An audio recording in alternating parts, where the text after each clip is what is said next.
como habíamos anticipado, va a formular declaraciones. Vudú, ¿qué tiene para decir después de permanecer 70 días detenido? Primero que nada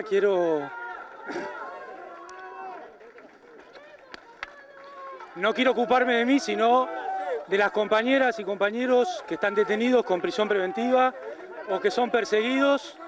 Me parece que es un sistema que está dando vuelta lo que es la presunción de inocencia y tiene que ver más con el escarnio que con la justicia. Me parece que el Poder Judicial está haciendo abuso y por eso no es por mí que hoy he logrado mi libertad, sino es por todas las compañeras y compañeros que en distintos lugares del país están detenidos y esto es una situación grave.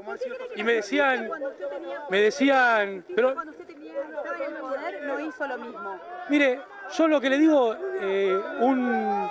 un importante dirigente de nuestro espacio que me visitó en estos días me hacía referencia a que esto pasó otras veces en la Argentina, que no hay desde 1810 12 años ininterrumpidos de un sistema nacional y popular, y bueno, y lamentablemente a nosotros nos toca pagar esto. Por eso yo digo que he pasado estos días con mucha tranquilidad, con mucha fe, muy convencido de lo que fue el gobierno de Néstor Kirchner y los dos gobiernos de Cristina Fernández de Kirchner, y eso te da mucha fortaleza. Pero no quiero dejar preso político usted? No quiero dejar este momento sin mandarle un enorme abrazo a todas las compañeras y compañeros que se acercaron, que mandaron saludos, que mandaron la palabra. Es muy duro perder la libertad, y es muy duro para todos los familiares, todas las personas que se acercan a acompañar en ese momento. Es muy duro, son condiciones muy duras,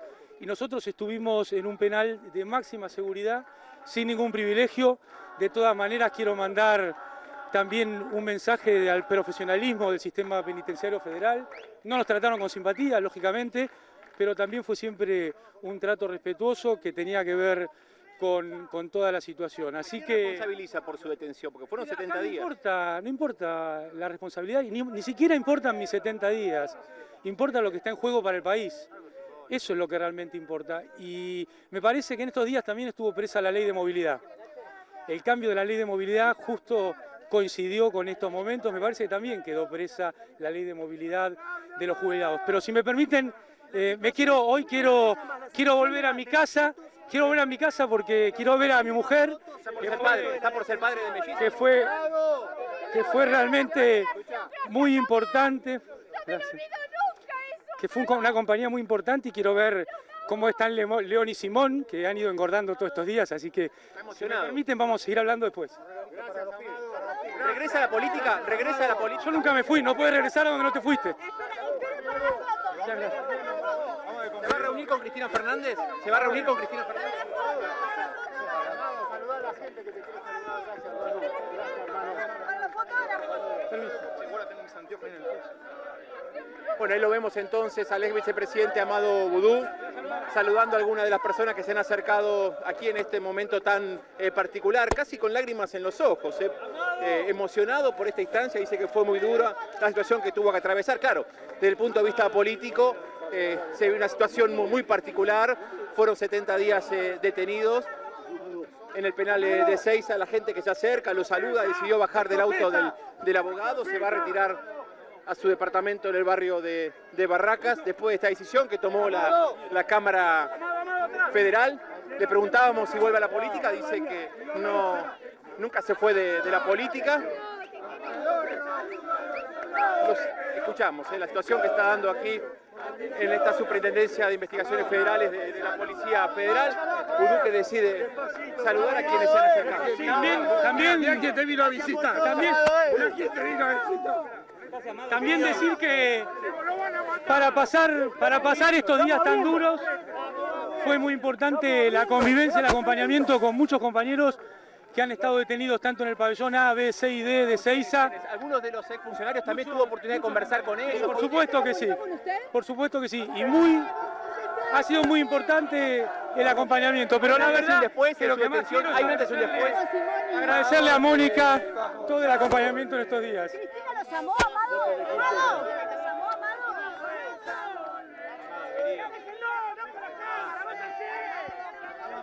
Ojo con los cables, Amado, que el cable se baja.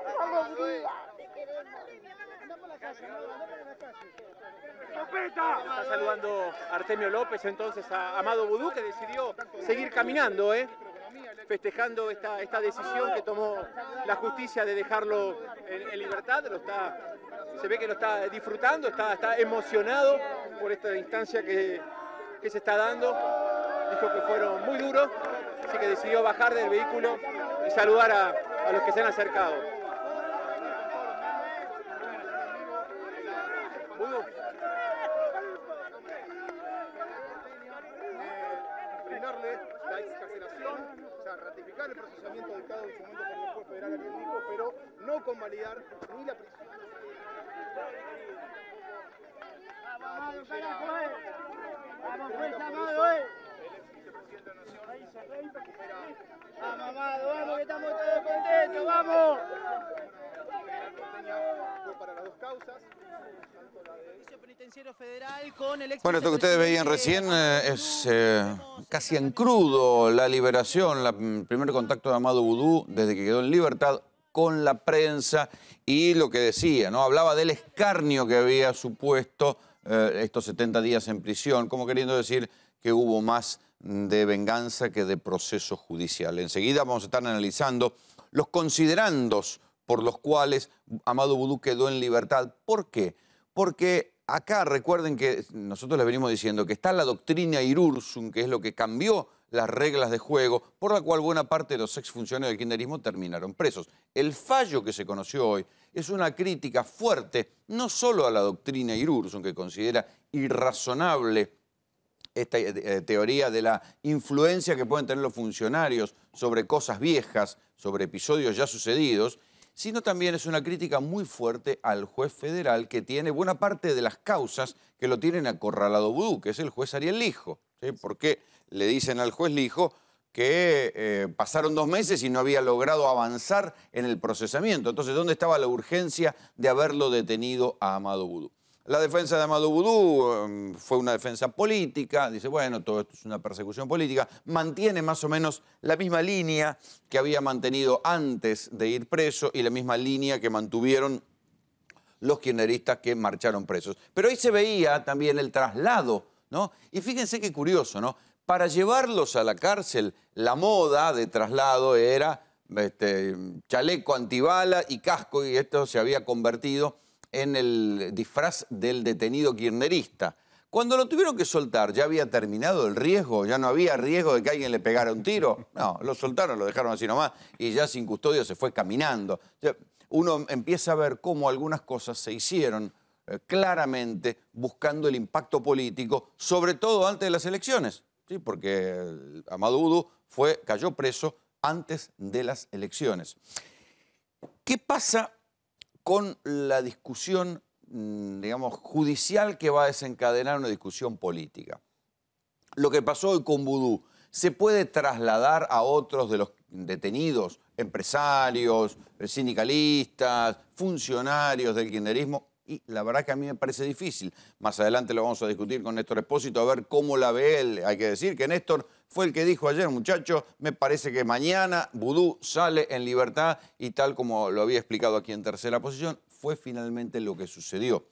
Algún grado de apuro o de incomodidad había en el Poder Judicial con la detención de Amado Vudú. Estaba como floja de doctrina, por no decir floja de papeles. Y esto es lo que se marca en el fallo de hoy. Es un fallo, tuvieron que traer un juez de otro fuero, del fuero criminal, del fuero de la justicia criminal de la ciudad de Buenos Aires, que no es lo mismo que el fuero federal, y ese juez, el juez Pocielo Argerich, coincidió con el voto de Eduardo Fara, ¿sí? Que es el voto más doctrinario, es el voto que le termina diciendo al juez Lijo. Han transcurrido más de 2 meses y el juez aún no ha definido las situaciones procesales de los detenidos, con lo cual, o bien no contaba con los elementos que le permitieran cristalizar el vínculo de los imputados con los hechos que le había reprochado la ola de urgencia, o la urgencia alegada no era tal. Que se los traduzco al castellano más sencillo.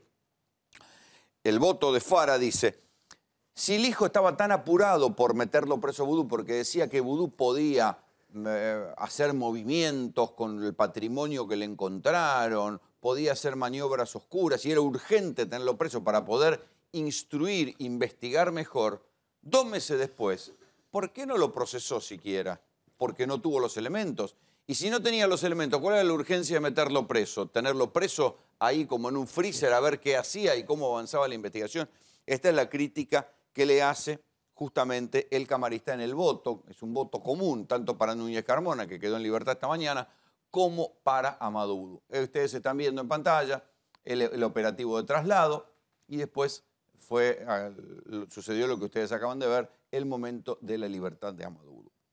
También es verdad, y hay que decirlo, que cuando uno lee el fallo, no parece que haya cambiado mucho la situación procesal. A ver, para los que simplifican y piensan que está bueno que esté preso y que igual siga procesado, o que mientras va procesado mejor que esté preso, bueno, acá lo que pasó es que lo que hacía ruido era meterlo preso a Vudú.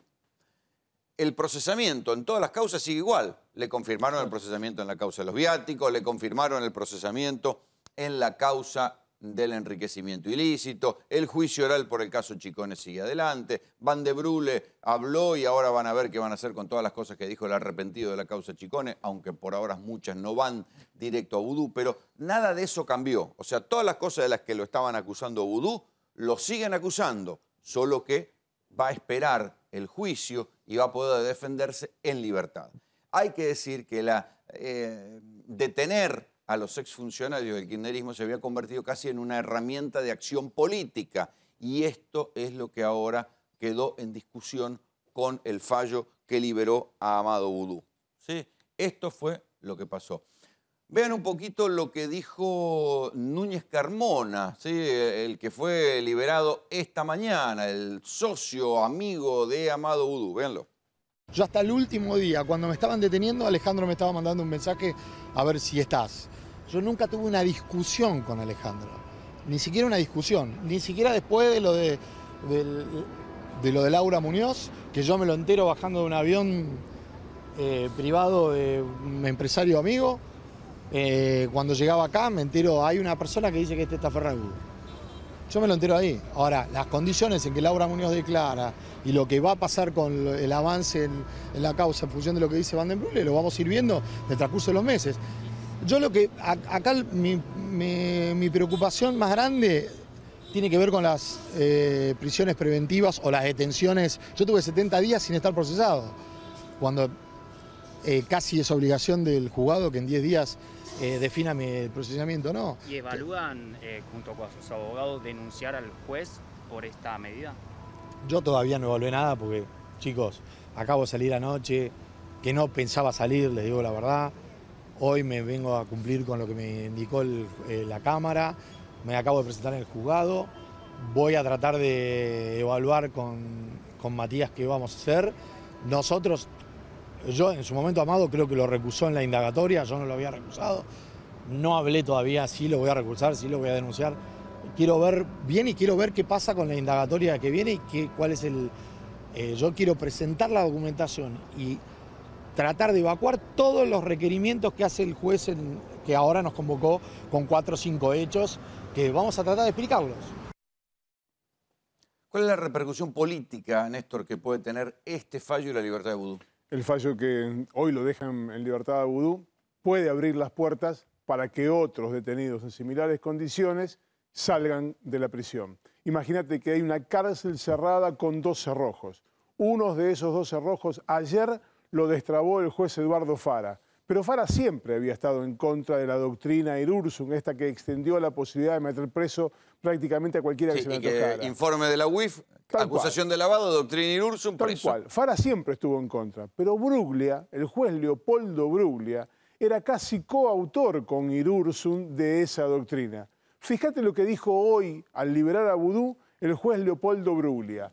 La circunstancia de que Vudú haya ocupado cargos de especial jerarquía dentro de la estructura del Estado tampoco permite inferir que disponga de conexiones necesarias para eludir u obstaculizar el proceso. ¿Cómo? ¿Cambió su propia opinión? Exactamente. Eso es lo que pasó. Y esto es lo que ayer anticipábamos. Está crujiendo la doctrina Irursum. Bueno, acá está.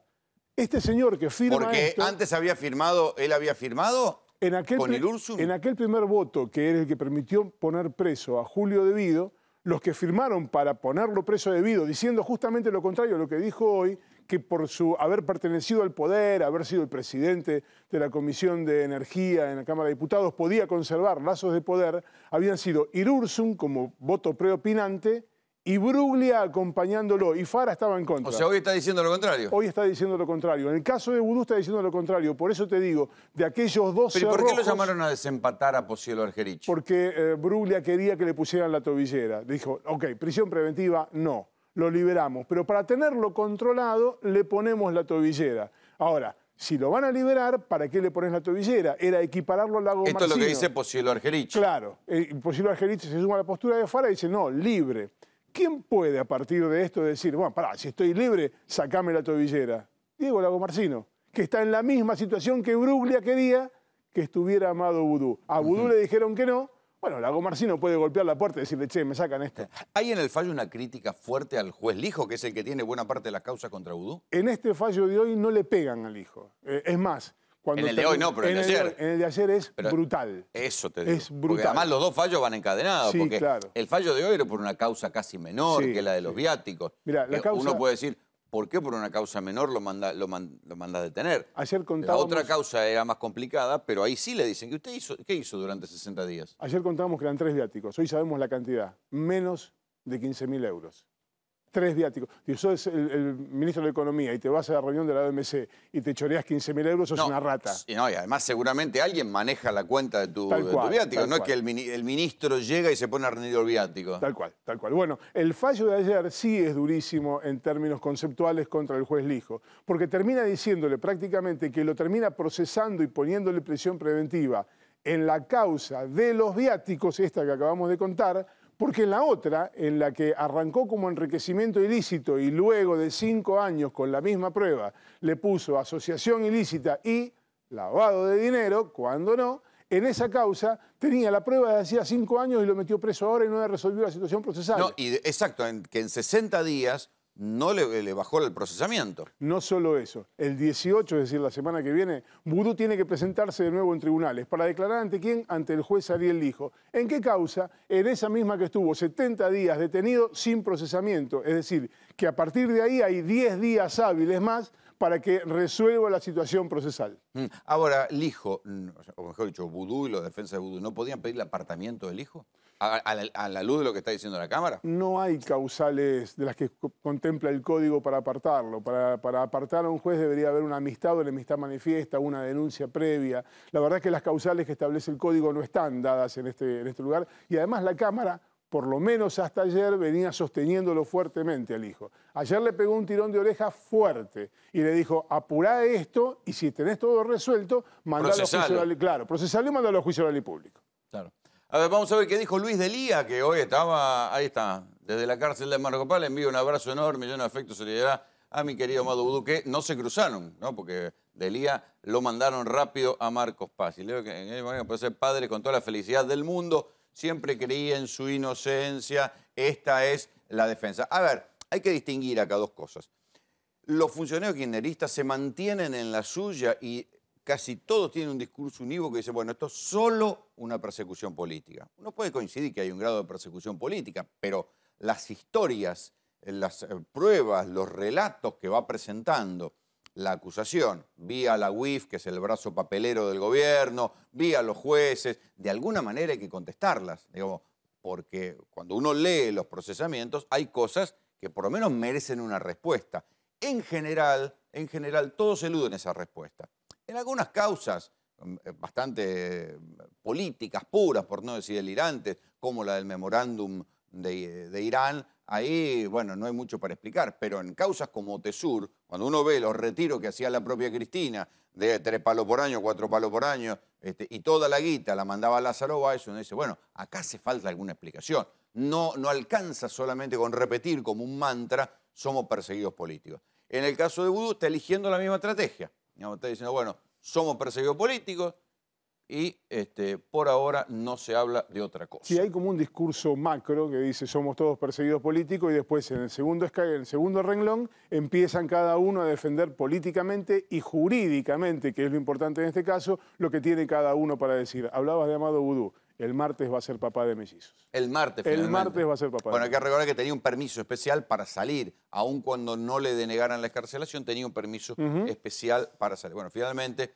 va a ser papá el martes y se muda. Ya no se va. No va a estar más en Puerto Madero, ahora va a ser vecino de Barracas. Exactamente. Que es ahí donde dio el domicilio. Pero no tiene arresto domiciliario. No, está libre, como vos y como yo.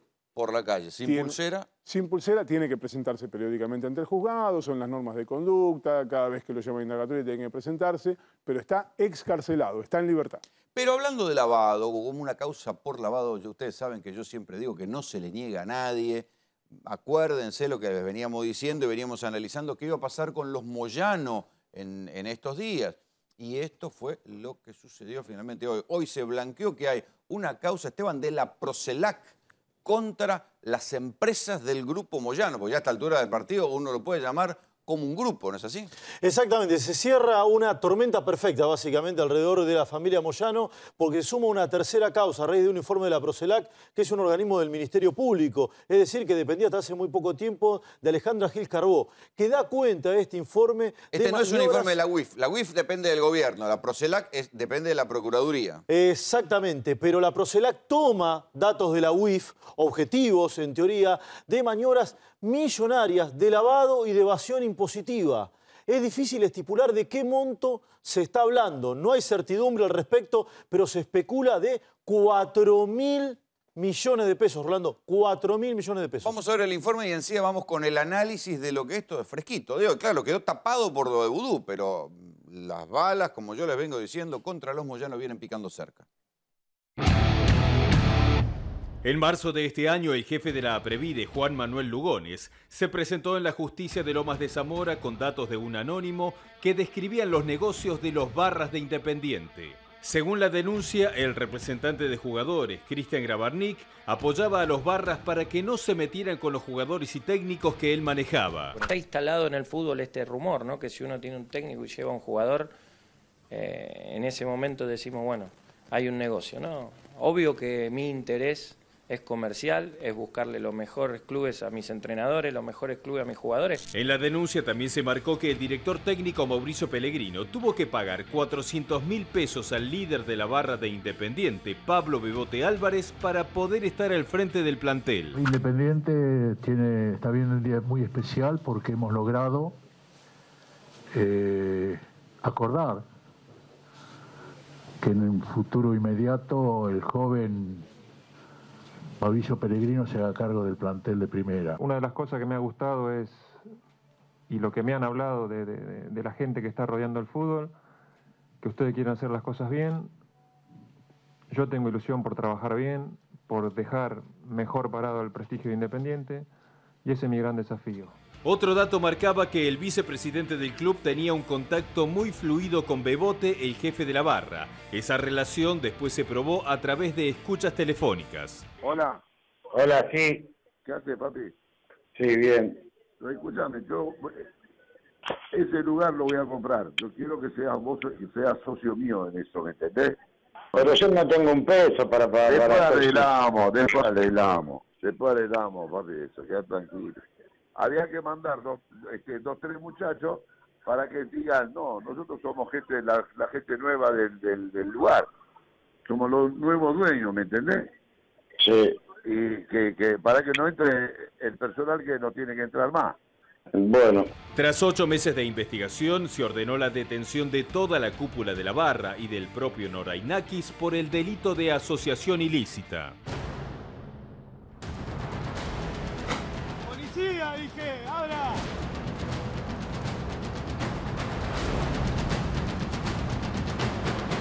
Al piso, al piso, al piso, al piso, al piso, al piso, al piso, al piso, al piso, dale.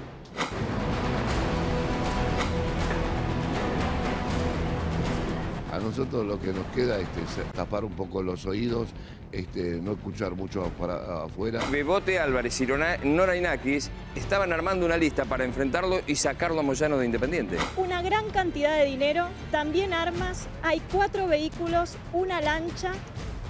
Hablan de que este dinero que se incautó, que ahora vamos a mostrar, son muchos fajos que van a ver sobre el césped, estaba escondido en una mesa de billar. De allí lo sacaron. También cayó otro peso pesado, Roberto Petrov. El polaco fue guardaespaldas de Hugo Moyano, miembro del sindicato, cercano a Pablo Moyano y un histórico barra del club. Pasa que la barra vieja tenía una mística. La mística de la barra vieja era el respeto, el cuidar del uno al otro. O sea, si teníamos un combate, vos no mirabas para atrás, porque sabía que tenía los 30, 50 loquitos. Su fama convenció al clan Moyano para sumarlo a su estructura de seguridad. Así llegó a custodiar a Hugo como líder de la CGT el 17 de octubre de 2006, cuando el traslado de los restos de Perón a la Quinta de San Vicente terminó en una batalla campal. Los enemigos de la patria, del pueblo y de Perón. Algún ideólogo trasnochado. ¿Quién era Perón? Únicamente los ideólogos trasnochados y los idiotas útiles. En la investigación quedó probado que la barra manejaba los trapitos, los puestos de comida y bebida, el merchandising ilegal y la reventa de bonos y alquiler de carnets. Todo esto, sumado a otros curros ilegales, representaban un negocio de 1 millón de pesos por mes. De a poco, con cuentagota, a lo largo de estos meses, hemos ido descubriendo el lado de atrás de la galaxia de los Moyano. Claro, los Moyanos son muchos. Tenemos a Facundo, con sus romances del jet set. Tenemos a Pablo Moyano, que es el áspero que estaba oponiéndose a la reforma previsional en un acto y al otro día le detuvieron a buena parte de sus amigotes de la Barra Brava. Tenemos a Hugo, vinculado al fútbol, que puso a Chiquitapia en la titularidad de la AFA. Ahora nos venimos a enterar que hay un entramado de empresas del cual se había hablado en algún libro periodístico, en alguna investigación, pero no mucho más. Empresas vinculadas, empresas que cobran y hacen obras para el sindicato y para la obra social, como Aconra, la empresa constructora que construyó el sanatorio Antártida, que fue inaugurado esta semana, medio de apuro. Y los Barra Brava, por supuesto. Entonces, la causa que empezó por los Barra Bravas y que había dejado en principio a Pablo Moyano y a Hugo Moyano afuera, después se convirtió en una denuncia por lavado. Porque dice, bueno, tal vez acá la Barra Brava, además, lavaba plata y esa plata seguía para arriba para los Moyanos. Hay otra denuncia sobre por qué la plata del sindicato de camioneros terminaba saneando o yendo a parar a las arcas del Club Independiente. Pero todo esto era como lateral. Parecía como que le estaban tirando a los Moyanos cerca, las balas le picaban cerca, a ver si había alguna negociación en algún momento, si apoyaban la reforma laboral. Vaya a saber qué es lo que se estaba cocinando en las bambalinas del poder. Hoy lo que se conoció es una denuncia judicial, federal, por lavado para empresas de los Moyanos. Exactamente. Pareciera ser que a los Moyanos los abrocharon en los diferentes business, en los diferentes negocios y en los diferentes fueros. Con el tema Independiente, barras, puestos de chorizo, entradas truchas, etcétera, etcétera, etcétera, hay una causa en la justicia provincial, en Juzgado de Garantía de Loma de Zamora. Hay gente detenida, Bebote, Álvarez and Company, ¿sí? Y el polaco Petrov. ¿Quién está comprometido en esa causa? Pablo Moyano y el tesorero de camioneros, que es Héctor Yoyo Maldonado. Yoyo Maldonado, que también es tesorero independiente. Exactamente, es decir, tenemos una causa provincial con el tema barras y Moyano. Pero estamos viendo la inauguración trucha del sanatorio, digo que es divina. Acá estaba todo lindísimo, todas las luces puestas. Se fue el ministro, se fueron los Moyanos y volvió a poner la tapia. El sanatorio no está funcionando. Y ahí está la mujer, la tercera mujer de Moyano, Liliana Esther Zulet. Que también tuvo en algún momento un procesamiento por la mafia de los medicamentos, por tener troqueles falsos. Bueno, ahí está, mafia de los medicamentos. Esa otra causa que tiene Moyano. ¿Dónde? En el juzgado federal. ¿Quién la tiene? Bonadío. Es una causa histórica. Está dormida. No, bueno, está dormida, pero la UIF hace unos días le dio un informe a Bonadío y le dice, mire, que a través de las empresas de la mujer de Moyano, aparentemente se lavó 1 tonelada de plata, que es lo que contábamos ayer. Y es lo de la empresa Y que se compraron 6 quintas en Parque Leluar, en donde seguramente vive la familia. Exactamente, es el famoso sanatorio, la famosa empresa que hizo sanatorio, Aconra. Es decir, esa es la segunda causa. ¿Le da a Moyano esa causa? Y sí, le da a toda la familia de la mujer. básicamente. Y ahora se viene a sumar en otro fuero, en el fuero penal económico, una tercera causa que le parece la más dura de todas. Antes de contarla, uno tiene que pensar que si se le desencadena semejante tormenta en simultáneo, hay alguien que dijo... Pero él. No tenga ningún tipo de duda. Por eso le hicieron el vacío en el sanatorio de Caballito también. Le hicieron un vacío terrible. Macri no fue, María Eugenia Vidal no fue, Horacio Rodríguez Larreta no fue. Fueron absolutamente unas segundas líneas y con discursos muy timoratos. Bueno, ministro de Trabajo. Sí, es cierto. No se quedó al lunch, ¿sabías? Hubo después como no se quedó. ¿Qué dice la Procelac? Que básicamente a través de un satélite de empresas, básicamente OCA, ¿qué hacía Moyano? Lavaba dinero. Es decir, desde esas empresas giraban dinero a diferentes organismos vinculados con camioneros. Esto básicamente. Sí, ¿De cuánta plata estamos hablando? 6 millones de pesos. Un giro de 6 millones de pesos. Se cree que la evasión es de 4.000 millones, Rolo. Hoy el titular de OCA decía, che, ¿cómo voy a mandarle yo plata, 6 millones de pesos a Moyano y al sindicato de camioneros si ellos me tenían tomada la empresa con la barra brava independiente? No, es que fue en ese periodo. Es el propio Moyano que se cree que giró ese dinero en el año 2016 cuando la empresa estaba quebrada. La gente no cobraba el sueldo, pero giraron plata al sindicato de camioneros. Y así hay un montón de maniobras, según dio a conocer la Procelac, con un montón de empresas todas vinculadas, se cree, a Hugo y Pablo Moyano. La denuncia, insisto, es directo contra él. Vamos ahora a una información urgente.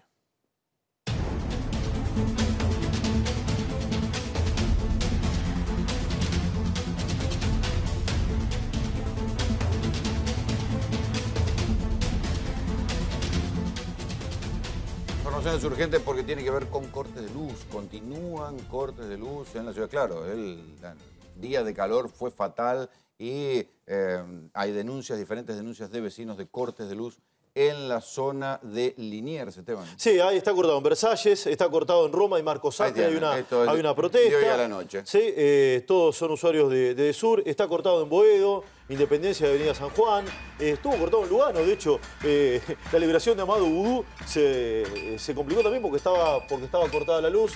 En las últimas horas, los usuarios afectados por los apagones de Sur y de Edenor trepan a más de 100.000, Rolando. Claro. Esto es lo habitual, una cosa común en la ciudad de Buenos Aires, con una diferencia notable, ¿no? Que siempre son más los usuarios de Edesur que los usuarios de Edenor.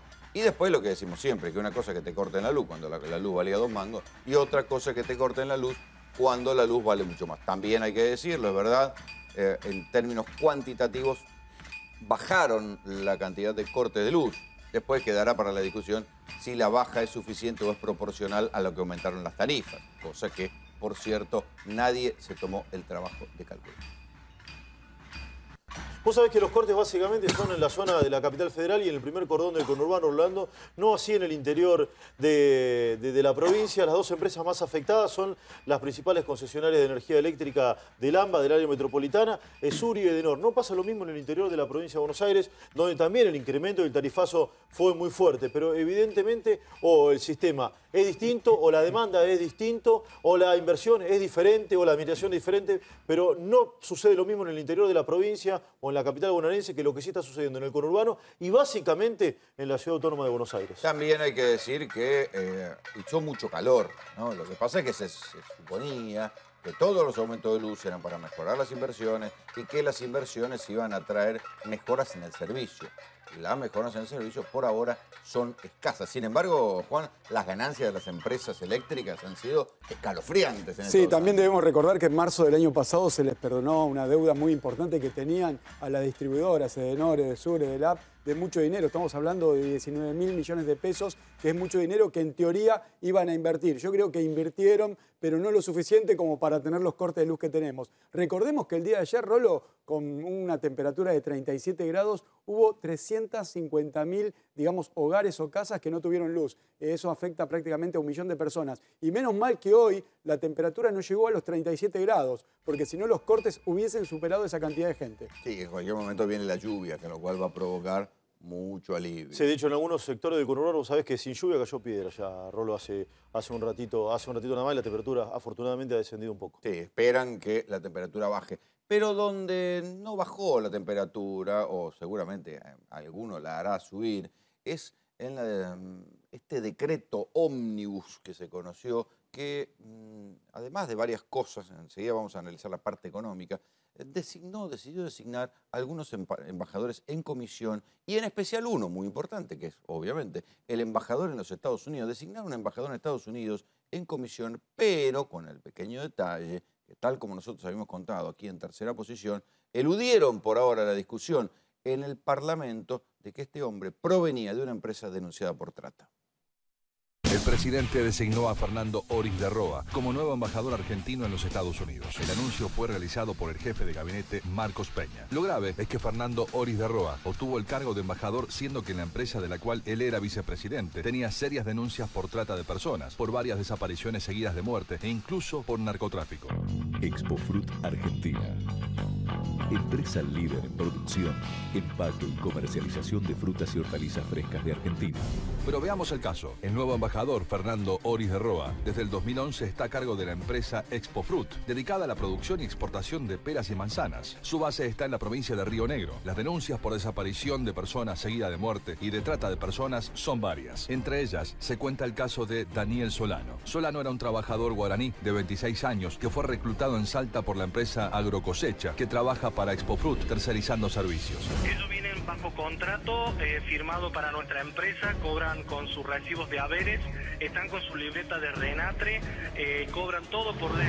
El tema es que al trabajador se le prometió un pago de 5.000 pesos mensuales, sumados a amplias comodidades. Después de recorridos los 2.400 kilómetros que lo separan de su hogar, a Solano se le retuvo el DNI y era obligado a vivir en condiciones paupérrimas. Bueno, no podemos seguir viviendo así. Lo que nos pagan de liquidación nos dan 800 pesos de liquidación. Y nos están descontando el pasaje también a nosotros. Son 16 personas las que se tienen que bañar acá. Cuando hablamos de condiciones infrahumanas, la palabra es tan amplia que hasta a mí me da miedo. Pueden llegar a estar faltando algunas cuestiones ínfimas. En el 2011, Solano protestó porque la tercerizada de Expofruit encima le retenía a los trabajadores entre 2.000 y 3.000 pesos mensuales a cada uno. Así fue como el 4 de noviembre, Solano había cobrado solo 800 pesos. La indignación, el hambre y la pobreza motivó que Solano organizara un paro junto a sus compañeros. Sin embargo, 2 días antes de la medida de fuerza, Solano fue desaparecido. Según la investigación, mientras Solano pasaba un rato con amigos en una disco de Río Negro, se produjo un incidente armado por personas relacionadas a la empresa para la que trabajaba. Casualmente, el trabajador fue sacado por 7 policías provinciales que también custodiaban los campos de Expofruit. Desde ese momento, sus compañeros no supieron qué pasó con Daniel Solano, pero los policías fueron procesados por homicidio. Hoy la causa está caratulada como desaparición forzada, pero los autores intelectuales del hecho nunca serán juzgados. Un mes después de la desaparición de Daniel Solano, se produjo la desaparición de otro trabajador, Héctor Villagrán. Además, en el 2015 apareció muerto otro empleado, Andrés Cuyebay. Su cuerpo apareció flotando en el Río Negro Sur. A su esposa nunca la dejaron ver el cadáver y todos sospechan de que se trató de un nuevo homicidio, ya que su primo Roberto, que también trabajaba para Expofruit, fue amenazado por un superior de correr un destino similar. El sábado nosotros hablamos y hablábamos bien y en ningún momento él me tocó el tema, me mato o eso. ¿Decían que se había suicidado? Y a mí, o sea, decían ahí por lo poco que me habían dicho que él se había matado por amor, pero no porque, o sea, yo no creo que él se haya matado, sino que él la han asesinado. Expofruit, la empresa dirigida entre otros por Fernando Oris de Roa, pagaba a sus trabajadores con tickets que cambiaban por alimentos y hasta por cocaína. A fin de mes, todo lo consumido se descontaba del sueldo. Bueno, es extraño, ¿no?, que se haya designado por decreto. Es verdad que no es el único embajador designado por decreto porque y van en comisión, o sea que en algún momento tendrá que ser discutido en el Senado la designación de Fernando Oris de Roa. Pero él estaba en la empresa Expofruit mientras pasaba todo esto. Exactamente, Rolando. Alan Longhi, periodista. Él estaba en la empresa desde el 2011 hasta el 2016. Allí luego pasó a formar parte de una subsecretaría en el gobierno de la ciudad, que fue de la forma en la cual ingresó al PRO y fue, digamos, es el antecedente político que tiene o sea, cuando pasaba esto, él estaba en la empresa. Después salió de la empresa y entró en la política. Exactamente, exactamente. Él ingresó apenas un mes después de la primera muerte, luego siguió en la empresa hasta el 2016. ¿Qué dirá el Papa, no? Que está tanto contra la trata. El Papa recibió una carta de mano de la familia de Maldonado. Cuando fue a visitarlo, recibió una carta de los padres de el primer fallecido, ¿sí?, de Daniel Solano, porque están buscando justicia. Recién en febrero de este año va a comenzar el juicio contra los 7 policías que están acusados de haber sido los que hicieron desaparecer a este trabajador. ¿Y la actitud de la empresa frente a esto? ¿La empresa tomó distancia, hizo algo? La empresa primero se mostró como víctima de esta estafa, ¿sí?, porque se trataba de una red de tercerizadas las que realizaba, la que retenía los aportes y parte del sueldo de los trabajadores, pero luego lo que sucede es que mientras esta empresa tercerizada presentaba la quiebra, volvieron a contratar en reiteradas oportunidades a las empresas que se fueron creando después con los mismos dueños para prestar el mismo servicio. Es decir, se puede hablar de una sociedad, porque estamos hablando de los mismos dueños de una empresa que era siempre denunciada por trata. Bueno, y que el Fernando Oris de Roa no podía decir que no los conociera si estaba ahí como directivo. No, y de hecho Fernando Oris de Roa se reunió con la familia de Daniel Solano y con sus abogados, y allí Sergio Heredia, quien lleva adelante todas estas denuncias, le dijo en la cara que era un chorro con traje. Rolo, si sabía de todo eso, sí, o si no supo, era muy tarambana, no está en condiciones de ser embajador tampoco. Era muy nabo, claro. Hay que entender que en términos institucionales, designar a un embajador en comisión es exactamente lo mismo que designar a 2 jueces de la Corte en comisión. Aquel viejo proyecto de nombrar a Rosati y a Rosencrantz en comisión no es diferente en cuanto a la metodología a este de nombrar a un embajador, nada menos que en Estados Unidos, en comisión. ¿Puede hacerlo? ¿Lo habilita la ley? Sí, lo habilita. ¿Es el procedimiento normal? Claramente no. Para eso está el acuerdo del Senado. En algún momento tiene que discutirse en el Senado. Absolutamente. Si no, no puede permanecer in eternum. Bueno, igual, esto es Argentina. atención, porque hay todo ¿cómo decirlo?, un enfilamiento por el cual el gobierno va a empezar a sacar más decretos de necesidad y urgencia, porque mandó, tanto en el Senado como en diputados, llenó de diputados propios la comisión que tiene que revisar los decretos de necesidad y urgencia para garantizarse el voto y la aprobación. O sea que los decretos de necesidad y urgencia se vienen. Y hablando de decretos, un mega decreto, del cual todavía son tantas las cosas que salió en este nuevo mega decreto que las estamos analizando, prevé que, por ejemplo, que la cuenta sueldos va a ser embargable, algo que no existía en la Argentina. ¿Y por qué va a ser embargable? En función de que los trabajadores que hayan sacado préstamos hipotecarios en UVA, que, como les decimos siempre, los préstamos en UVA, vale decir, los préstamos indexados, están bien en una economía con baja inflación. En una economía como la Argentina, que no logra domar el potro de la inflación y que contra todas las promesas en diciembre pasado tuvo un 3%, ya empiezan a dar escalofríos. Bueno, esa gente que sacó esos préstamos en UVA le van a poder embargar el sueldo. Esta es solo una de las cosas que dice el decreto. Pero el decreto también tiene una coincidencia por lo menos inquietante para algunos, ¿no? Porque el gobierno de Mauricio Macri siempre ha intentado eludir las comparaciones con el último gran gobierno neoliberal de la Argentina, que fue el de Carlos Menem. Sin embargo, hoy un investigador del CONICET descubrió que los considerandos de este decreto y los considerandos de un mega decreto desregulador que había hecho Carlos Menem con Domingo Cavallo en el 91, estaban calcados, pero calcados palabra por palabra, Juan, ¿no? Claro, Rolo, vos hablás de un plagio prácticamente. Y sabés que corriendo los primeros 12 días de este año 2018, este decreto número 27, corriendo los primeros 12 días, va a hacer mucho ruido, está haciendo mucho ruido. 84 páginas, modifica 19 leyes, Rolo. Y sabés que sí, esto es un plagio. Te lo voy a leer. Mirá, es el rincón del vago. Es para leerlo, ¿sabés por qué? Porque prácticamente los que estudiamos un poquito la historia económica argentina moderna, sabemos que cuando se redactó este decreto en el año 1991, que lo redactó Domingo Felipe Cavallo con Carlos Menem, tuvimos la duda y algunos investigadores llegamos a la conclusión de que no se redactó en la República Argentina,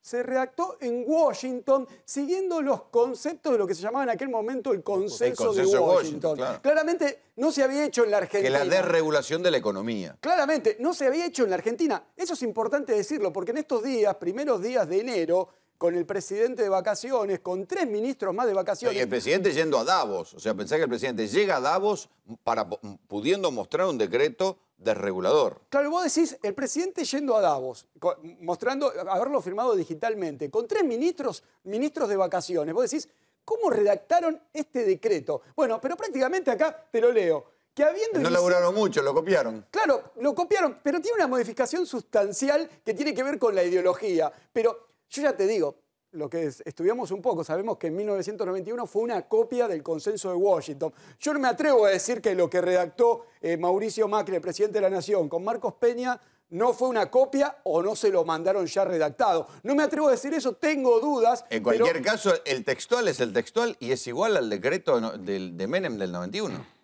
Copia que se copia, vale doble, ¿cómo es el que se copia? ¿Dónde está el original? Mira esto. Que habiendo iniciado la nación una nueva fase de su historia política y económica, caracterizada por el afianzamiento de los principios constitucionales en todos los planos y la instauración de una economía popular de mercado, recordemos que Menem era peronista, popular de mercado, la permanencia de normas dictadas en otro contexto constituye un factor de atraso y entorpecimiento del desarrollo nacional. ¿Por qué te digo popular de mercado? Porque acá hay un cambio sustancial con la ideología. Se ve que el presidente Mauricio Macri y Marcos Peña no creen en el mercado de la economía popular. No le gustó lo popular. Y ellos hablan de una economía pujante y competitiva. ¿Sabes? La realidad entonces no lo copiaron. La realidad mirá, que... habiendo iniciado la nación una nueva fase de su historia política y económica... Tal cual. Ahí tenés el título. Antigua modernización. Y no me atrevo a hablar, lo discutí con Néstor antes de entrar al aire. ¿Esto es neoliberalismo o viejo liberalismo? Está bien, pero ahora lee también el otro de abajo, dice textualmente es lo mismo. Es exactamente lo mismo, nada más que te cambié la economía popular. No quiero aburrir a los televidentes, pero es exactamente el mismo. Ahora, vayamos a la norma, a lo que dice el decreto, a quién favorece, a quién desprotege. ¿Cuál es la realidad? Bueno, ¿sabés que viendo que el mundo se pone complicado en términos financieros, cuando Estados Unidos eleva la tasa de interés, muchos dólares, el sistema financiero quiere irse a Estados Unidos? Bueno, acá creo que este decreto quiere contener a los inversores financieros. ¿Por qué te digo eso? Porque en términos económicos, recién hablábamos el tema de la Embajada de Estados Unidos y otras modificaciones a 19 leyes, pero en términos económicos, lo principal Rolo tiene que ver con nuestro trabajador. Se van a embargar las cuentas sueldo. ¿En la Argentina no te podían embargar el sueldo? Sí, te podían embargar el 20% de lo que superaba 2 salarios mínimos. O sea, vos superabas los 18.000 pesos, 100 pesos, te podían embargar 20 pesos. El 20% de lo que superaba 2 salarios mínimos. Ahora te pueden embargar todo lo que supere 3 salarios mínimos, pero no solamente el sueldo. Si vos no cobraste el sueldo, dejaste la plata depositada y tenés 2 sueldos en la cuenta, te pueden embargar lo que supera 3 salarios mínimos. Bueno, realmente es preocupante, pero ¿por qué sucede eso, Rolo? ¿Sabes lo que sucede? Que van a hacer que si un trabajador está endeudado, para poder cobrarle más fácilmente. Entonces, bueno, y hay que decir que los préstamos indexados, los préstamos en UVA para comprar vivienda, no acceden los que cobran el sueldo mínimo. O sea, acceden los que cobran un buen sueldo para poder pagar esos préstamos. Yo creo que el que saca un crédito en UVA, que es un crédito que se indexa por inflación, sabés que ahí lo que está haciendo el UVA, este nuevo sistema, protege al sistema financiero, no protege al trabajador. Y el trabajador no es el que genera la inflación. La inflación la genera el sistema financiero. El término UVA protege al sistema financiero y esto también. Claramente lo que quiere el Ministerio de Hacienda y lo que es el Banco Central, proteger para que no se vayan los dólares de Argentina en una posible corrida. Otro tema económico tiene que ver con la venta de activos del Estado. ¿Qué tenés acá? Transener, la distribuidora de energía eléctrica. Esto, o sea, ¿se definió en el decreto vender joyas, las últimas joyas que le quedan? Por eso te digo, no sé si es neoliberalismo, antiguo liberalismo. La realidad es que se van a vender los activos del Estado. Bueno, ¿qué van a vender? A ver. Van a vender. Ya está en venta el 50% que pertenece al Estado de Transener. Tenés ARSAT, también está en venta, y tenés Metrogas, que pertenece a YPF. Claro, ¿ARSAT? ¿El decreto pone en venta ARSAT? Ya estaría en venta prácticamente. Este decreto habla de ventas de activos del Estado, o sea que es muy amplio. Porque también hay que decir que, bueno, se están vendiendo cosas que están en el AVE, ¿no? En la Agencia de Bienes del Estado, terrenos, cosas por el estilo, pero ya vender empresas, esto es un cambio, ¿no? Mirá, cuando dice venta de activos del Estado, ¿se podría vender, por ejemplo, una embajada?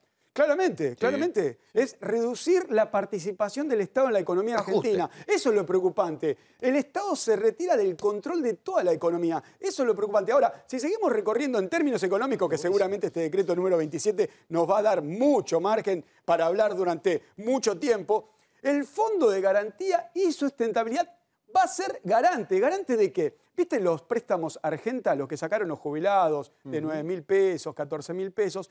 Va a ser esos créditos, se va a hacer un paquete y se va a securitizar, o sea, se va a poder colocar en el mercado y venderse. El sistema financiero va a poder comprar y vender esos créditos. ¿Y quién va a ser garante? Va a ser garante el Fondo de Garantía y Sustentabilidad del ANSES. O sea que se abre... ¿Para qué se hace? Me lo perdí. Se abre el sistema de, digamos, lo que es el fondo de ahorros de todos los trabajadores y jubilados, se abre al sistema financiero, más allá de que sea garante de estos ¿No es que están créditos? vendiendo buena parte de las acciones? Por ejemplo, le vendieron a Odebrecht una parte de una empresa de la cual él era el único competidor y ahora Odebrecht es monopolio en lo que es Soda Solvay, por ejemplo. No es que se están vendiendo buena parte de las acciones del Fondo de Garantía y Aparte Sustentabilidad. se van a formar fideicomisos de inversión. El Fondo de Garantía va a formar fideicomisos de inversión para ofrecer esas acciones al mercado. O sea que se abre lo que es, este fondo se abre al mercado financiero para poder comprar y vender las acciones más fácilmente. Estamos hablando del nuevo liberalismo. Y por último, lo que tiene que ver con las aerolíneas, estas aerolíneas baratas, low cost, el tráfico aéreo. Se le saca al Ministerio de Defensa el control de los aeropuertos y pasa a controlarlos todo un sistema privado. Eso tiene que ver con el aeropuerto del Palomar, que está viendo algunos problemas porque hay una medida cautelar de una jueza que no deja operar algunas líneas low cost. Pero Rolo, esto es un detalle nada más. Esto recién empieza. Y como te decía al principio, yo tengo dudas de que este decreto haya sido, tengo dudas, nada más que dudas, haya sido redactado en Argentina por argentinos, porque prácticamente sigue los lineamientos del consenso de Washington. Es el consenso de Washington nuevamente en Argentina. No sé si hablar de neoliberalismo, pero prácticamente lo mismo. A veces que uno cuando baja a las historias descubre que las que tienen que ver con la marginalidad generan generaciones y generaciones de gente caída del mapa. Ustedes van a ver a continuación una historia de 3 generaciones de una misma familia dedicadas al delito. Artestamp, más de 60 años haciendo puertas para cada estilo y necesidad. Diseño, mayor calidad, mayor durabilidad, mayor resistencia. Conozca nuestros productos en las principales casas de aberturas de todo el país. Artestamp.com.ar. Comenzó a robar de pibe. Le enseñó su padre. Cada vez que salía de ahí anda encerrado. ¿Sí? A los 15 años ya tenía una causa de homicidio. Estuvo detenido en un instituto de menores y a los 18 quedó libre. Ya mayor de edad, siguió robando y se hizo famoso y temido. Turrón, el pistolero de Villa Diamante.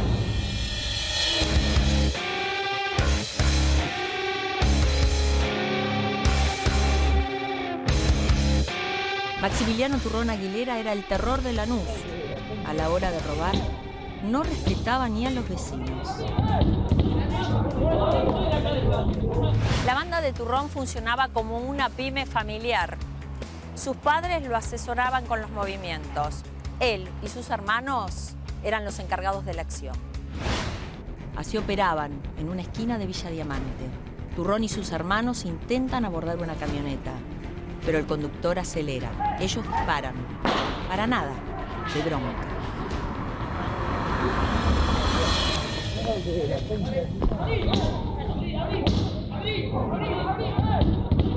Ahora vean cómo encañonan a un hombre y lo bajan del auto. Lo obligan a sacarse la remera. Escapan con el coche y la víctima se va corriendo. Hasta las zapatillas le robaron. La vida en el barrio sigue como si nada. Hasta los nenes son testigos. Ya están acostumbrados a las andanzas de la banda de Turrón. Turrón, sus padres y los hermanos no eran los únicos que formaban parte de esta banda delictiva. También estaba la Quemada, que era la que proveía la logística a esta banda. Y su hijo, Tumberito, que le dicen así porque nació en la cárcel de Olmos. Un día la fama de Turrón trascendió las fronteras de Villa Diamante. Se volvió un héroe para su familia y los chorros del barrio, pero dejó a un nene sin papá y a una madre sin su hijo. Andan buscando a Maggi por todos lados, voló un par de boletas. Mataron un Cobani. Ezequiel Alifraco era policía y tenía 32 años. El 25 de febrero de 2015 había pasado la tarde con su hijo y la mamá del bebé y lo llevaba a su casa. Tuvo mala suerte. Por el camino se cruzó con la banda de Turrón. ¿Vos sabés fehacientemente quién le pegó el tiro a tu hijo?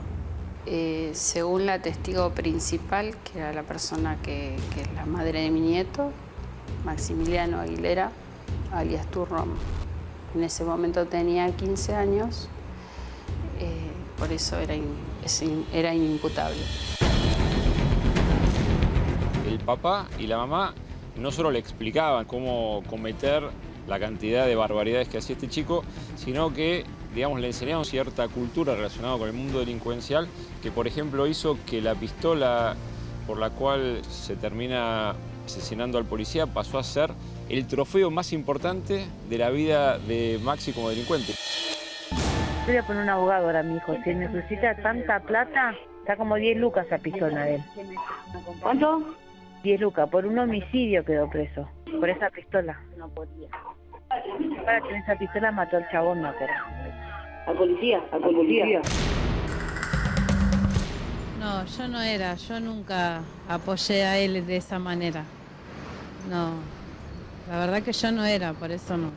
Yo la primera vez que empezó a salir todo esto era por los allanamientos, que un día me tiran la puerta abajo y pregunto, ¿qué pasó? ¿Vos le creíste a la mamá cuando lo entregó? No. ¿Qué sentiste? Fue muy doloroso para nosotros cuando los escuchábamos hablar, porque era como si hubiera matado una gallina, un perro. Turrón terminó en un instituto de menores durante 2 años. Cumplió los 18, quedó libre y nuevamente formó una banda. Y dicen que les decía a sus víctimas, decile a la cana que Turrón está de vuelta. Sabíamos que esto iba a seguir pasando. Él estuvo casi 2 años en el correccional de menores y no tuvo ningún tipo de cambio en su personalidad ni en su actitud, porque apenas salió ya empezó a delinquir. ¿Y cuando te enteraste que salió, qué sentiste? Impotencia, dolor, porque él no estaba pagando la pena que le hubiera correspondido por haber matado a mi hijo. En 2 meses, Turrón acumuló nuevas causas. 7 por robo y 1 por homicidio. El nuevo crimen lo cometió en su barrio, en Villa Diamante. Se sospecha que Turrón había ido a comprar droga. Cuando llegó a la esquina donde estaba el tranza, vio que un joven discutía con su vendedor. Al parecer, a Turrón le molestó tener que esperar. Quizás por eso, sin pensarlo, sacó su arma y le disparó por la espalda. Ramón Ovelar, alias El Correntino, tenía 31 años. La perdición de Turrón fue su debilidad por el gatillo. Cayó en el Bajo Flores después de tirotearse con policías y gendarmes. Cuando lo detuvieron dio un nombre falso, pero cuando estaba en Marcos Paz, en el penal de Marcos Paz, la policía bonaerense logró identificarlo y así confirmó lo que estaban diciendo en el barrio. Turrón había vuelto. ¿Nunca lo viste a este chico enfrente? Sí, lo vi cuando fuimos a la rueda de reconocimiento. ¿Te miró? Tuve pensamientos muy malos en ese momento. Yo había ido armada. Sí, por un momento se me cruzó por la cabeza, pero tenía frente a mí un policía armado, había otro. Y yo, si yo hago algo me van a matar a mí primero. ¿Y yo qué gano con eso? No. No sé cómo se reinserta en la sociedad. Lo que está claro es que mientras discutimos cómo se reinserta, tiene que estar detenido. Si la cárcel no sirve de castigo, ¿de qué sirve? Para que salgan y sigan haciendo lo mismo como hizo Turrón, y siga matando gente y siga arruinando familias. Los jueces tienen que ser más criteriosos y hacer cumplir la totalidad de la pena.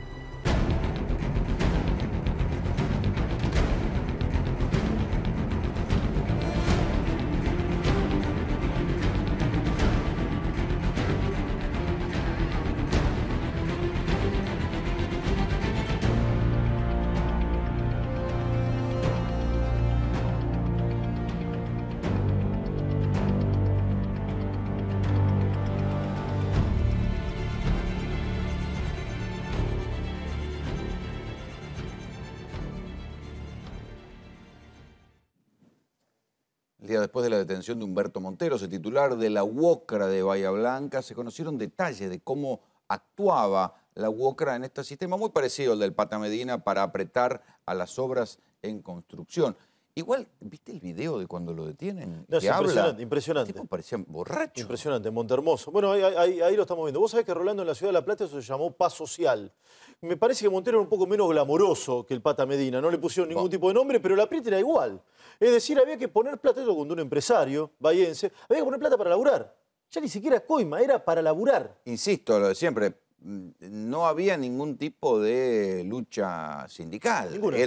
Estaba disfrazado de lucha sindical para sacar plata y llevársela a ellos. Mira, en La Plata, Medina reunía a los empresarios y le decía, para la paz social tienen que poner tanto, si no nos hace la obra. ¿Y cuánto es la paz social? Lo que determinaba Medina en ese momento y se le cantaba. Montero algo parecido, nada más que no le ponía ningún tipo de nombre. Utilizaba, la viva, la constante y sonante. ¿Hablaba de la paz social también? No hablaba de paz social en este caso. No tuvo ese era perché mi piace. Pero básicamente era eso. ¿Había tarifa? ¿Había tarifario? Tenían un tarifario, sí. Bueno, lo que pasa es que también hay que decir que esto es muy extendido en buena parte de lugares donde hay actividades económicas pujantes, como fue la construcción durante mucho tiempo. Recuerden que a principio de año yo les presenté el caso de los portuarios de Zárate, que era exactamente igual. Los tipos se plantaban en las terminales portuarias y le decían, bueno, hay que poner y hay que poner. Ellos también tenían una terminal portuaria y así la iban llevando. Vos sabés que, Rolo, una gran diferencia entre las causas de sindicalistas que andan dando vueltas y esta de la UOCRA,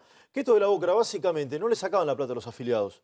Extorsionaban a los empresarios, no se quedaban con guita del laburante. De hecho, peleaban para que el convenio se cumpla. El tema es que extorsionaban. Sí, básicamente, y los plus iban para ellos. Los plus iban absolutamente para ellos y después tenían un montón de empresas colaterales que lo obligaban a los empresarios a contratar. Vamos a escuchar qué dijo justamente el titular de la Cámara de Construcción de Bahía Blanca, Pablo Cuantín.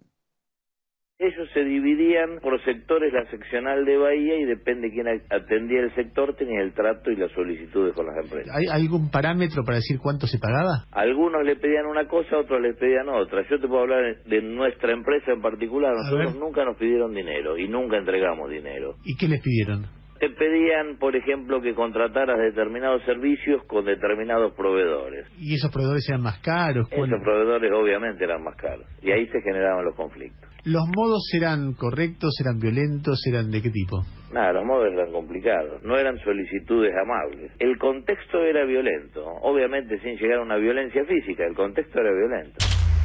Esto de que el contexto era violento se traducía en que decían al empresario que venga al sindicato y le hacían pelo y barba. Sí, ¿sabés lo que le hacían? Básicamente les exhibían las armas, entre otras cuestiones. Bueno, una vieja práctica. Le ponían un 38, un fratacho, un 38, claro, una ametralladora. A buen entendedor, pocas palabras. No eran coleccionistas, querían mostrarle la colección. ¿Y vos sabés cuál hay otra diferencia entre Montero y Medina? Que a la familia Medina no le encontraron drogas, a Montero sí. De consumo personal. Bueno, está bien, pero encontraron cocaína y demás. A la familia Medina no le encontraron. Vos sabés que hablando de la familia Medina, el otro día trascendió un audio de uno de los hijos de Medina que está preso en Ezeiza, desde Ezeiza, arengando a la multitud en un acto. Hizo un acto, la UOCRA, es decir, militante todavía de Medina, y él desde la cárcel arengando. Bueno, es que este es el punto, que todos se hacen los perseguidos políticos. Sí, de perseguido político no tienen absolutamente nada. Este también integraba las listas de Unidad Ciudadana. Sí, exactamente. El Pata Medina no. No, el Pata Medina no. Este es un hombre más vinculado con el kirchnerismo. De hecho, hay un discurso que lo contamos ayer donde él reivindica fuertemente el gobierno de Néstor primero y de Cristina después. Medina no tanto. Medina fue un hombre más bien equidistante. De hecho, una de sus hijas que está libre y no está procesada en la causa fue integrante en una lista, en unas famosas colectoras perdidas de Unidad Ciudadana, pero más vinculado con Randazzo que con Cristina. Vamos a volver a ver lo que fue, sin duda, la noticia de la noche, con lo que abrimos tercera posición, las declaraciones de Amado Boudou cuando fue liberado. Anoche aquí en tercera posición les habíamos dicho que se venía la liberación de Boudou porque faltaba un fallo de cámara. Ese fallo de cámara se conoció a la tarde y hoy, poquito antes de las 22, Boudou estaba en libertad y hablando. Mire, yo lo que le digo, un importante dirigente de nuestro espacio que me visitó en estos días me hacía referencia a que esto pasó otras veces en la Argentina, que no hay desde 1810 12 años ininterrumpidos de un sistema nacional y popular, y bueno, y lamentablemente a nosotros nos toca pagar esto. Por eso yo digo que he pasado estos días con mucha tranquilidad, con mucha fe, muy convencidos de lo que fue el gobierno de Néstor Kirchner y los dos gobiernos de Cristina Fernández de Kirchner, y eso te da mucha fortaleza. Pero no quiero dejar preso político usted. No quiero dejar este momento sin mandarle un enorme abrazo a todas las compañeras y compañeros que se acercaron, que mandaron saludos, que mandaron la palabra. Es muy duro perder la libertad, y es muy duro para todos los familiares, todas las personas que se acercan a acompañar en ese momento. Es muy duro. Son condiciones muy duras, y nosotros estuvimos en un penal de máxima seguridad, sin ningún privilegio. Bueno, esta fue lo que pasó poquito antes de las 22, poquito antes de que comenzara tercera posición. La Libertad, ya Amadou Oudou libre, haciendo declaraciones después de un fallo de Cámara que, como les explicábamos, discute un poco esta doctrina que había metido a tantos exfuncionarios del kirchnerismo presos. Esto se va a seguir discutiendo seguramente la semana que viene. Nosotros nos vamos. Buen fin de semana. Chao.